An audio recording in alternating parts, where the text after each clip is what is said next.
Hi guys, welcome back to my channel. Today I'm talking about 10 books in translation by women. I know that August was actually Women in Translation Month, but I was doing the Newts and I was doing Australian August and I was doing the Femme Fatale Readathon. So between those three things, I couldn't really fit in anymore and stay sane. So instead, I decided to read Women in Translation during September. So I have picked up 10 books from the library or that I own, and I am going to attempt to read them all this month. Now, all of them except one are under the 250 page range, so that I'm hoping that I can actually get them all done this month. So without further ado, let's go ahead and jump into it. So the first one I want to talk about is the one that I'm most excited about, and it is Our Life in the Forest by Marguerite Duras. And I'm just going to read you the first paragraph of the synopsis on the back because it sounds so intriguing. So it says, "In the near future, a woman is writing in the depths of a forest. She's cold, she's lost the use of one eye, she's down to one kidney, one lung." This is kind of in a world where during times of aging or trauma, people have used body parts from their clones in order to kind of stay alive longer. However, when she escapes, she also takes her counterpoint with her, and this follows the escape of a, I believe, lab of clones and their counterparts, and they are in the forest trying to escape society. And that's all I know. It sounds very surreal. I'm not sure how it's gonna go. I'm not sure of the ratings. I've seen mixed things on Goodreads, but I saw it in a used bookstore near my house and I was blown away that it was here. I'm so excited about it, and I've never read this French author before. So this is the first one that I'm going to probably get to. The next book in translation that I have is Human Acts by Kang. So you might actually know her from The Vegetarian, which was wildly successful, not my favorite, but this one is actually kind of discussing the topics of a school massacre. And in South Korea, a huge part of the problem is school culture, where society doesn't really address the problems, doesn't like to talk about it, doesn't even like it to be on international news. So actually when Kang wrote this book, there was a huge drama because a lot of people didn't want it published and the government was really not happy with her. But this one, she wrote quite honestly about how the government dealt with that rebellion and uprising at the school, and it is very bloody. I read the first chapter and it was very gruesome, so I can't wait to get into this. I think that it is going to be very harrowing. So next up is a nonfiction from France, and this is The Little Girl on the Ice Floe by Adelaide Bon. So there's a little girl and there's all the jellyfish around her. So this one caught my attention when I was browsing a readings at the State Library in Victoria because it was sold out, highly recommended, and then when I checked Goodreads, it has amazing Goodreads scores. This is following the life of Adelaide when she is a young child up to when she's walking home at night one day in Paris and she is sexually assaulted in her entryway stairwell of her apartment building. And the repercussions that has on her life going forward after that. So again, this is going to be a very touching and dark novel.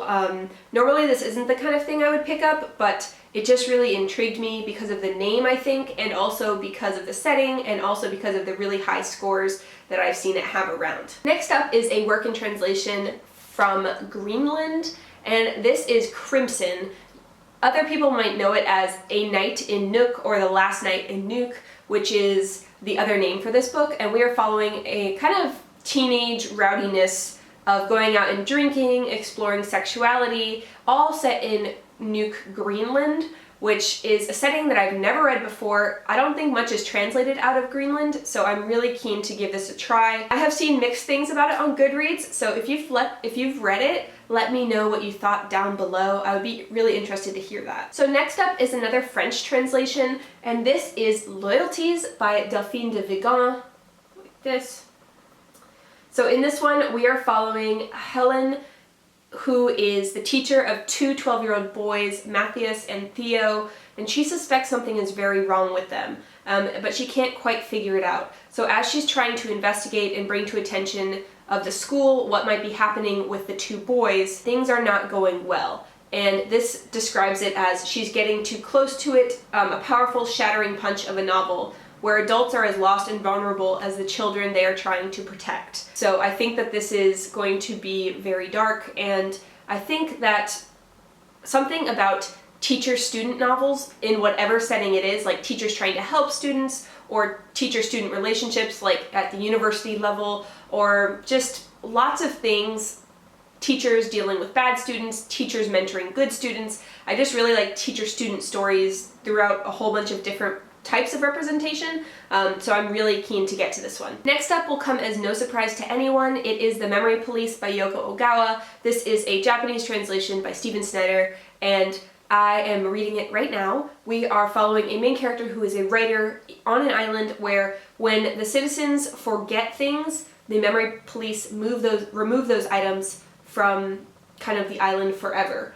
And when she realizes that her editor is one of the few people who can actually remember things, she decides to help hide the editor so that the memory police don't come and take the editor away. So I think this sounds really interesting. I have heard mixed reviews actually about this, so that's why I started it and then I've kind of like paused a little because I'm really scared, because I saw a review by someone that I really highly regard and they said it was amazing, and then I watched another review and they were like, no, like this didn't make sense, so I'm just like, okay, I'm scared.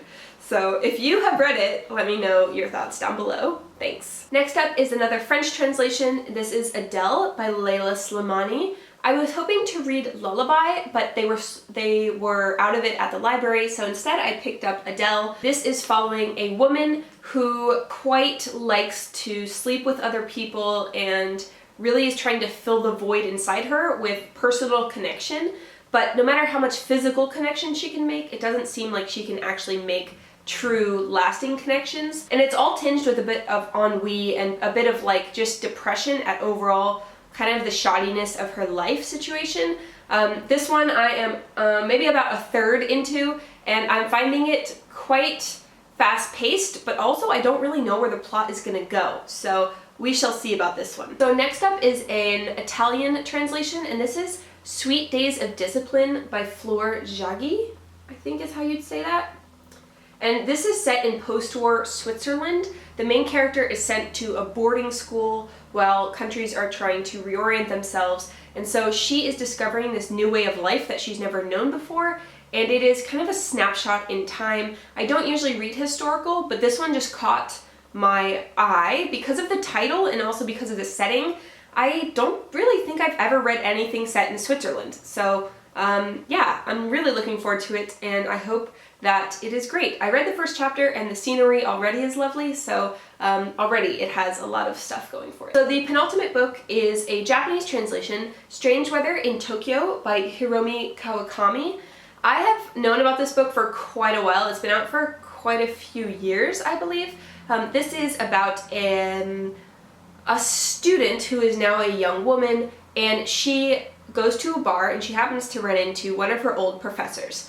And they start to talk and reminisce, and it's kind of endearing and tender and sweet in the way that Japanese books often are, very focused on the character study and very softly written and tender. I wasn't planning to pick this up because just something about it didn't grab me despite the amazing cover, but then I saw this on the Book Castle's channel, and I was like, God darn it, because I really like her recommendations, so I decided to give this one a go, and I will let you guys know what I think. Alrighty, and we are to the last book.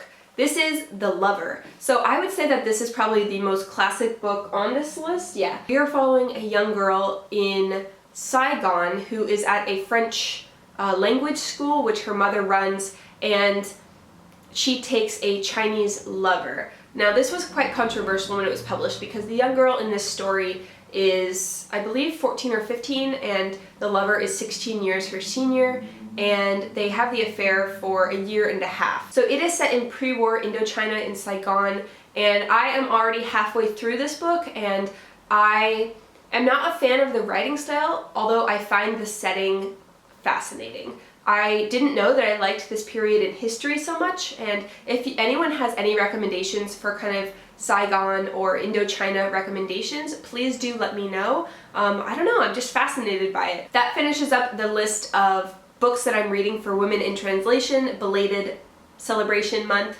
I'm hoping to read them all in September. Please do let me know which ones you have read or are looking forward to. I hope that I shared some books which maybe you haven't heard of before. I hope that you're having an amazing day. If you liked this video, please give me a thumbs up or hit the subscribe button. That would be awesome. And I will chat to you guys in another video soon. Bye!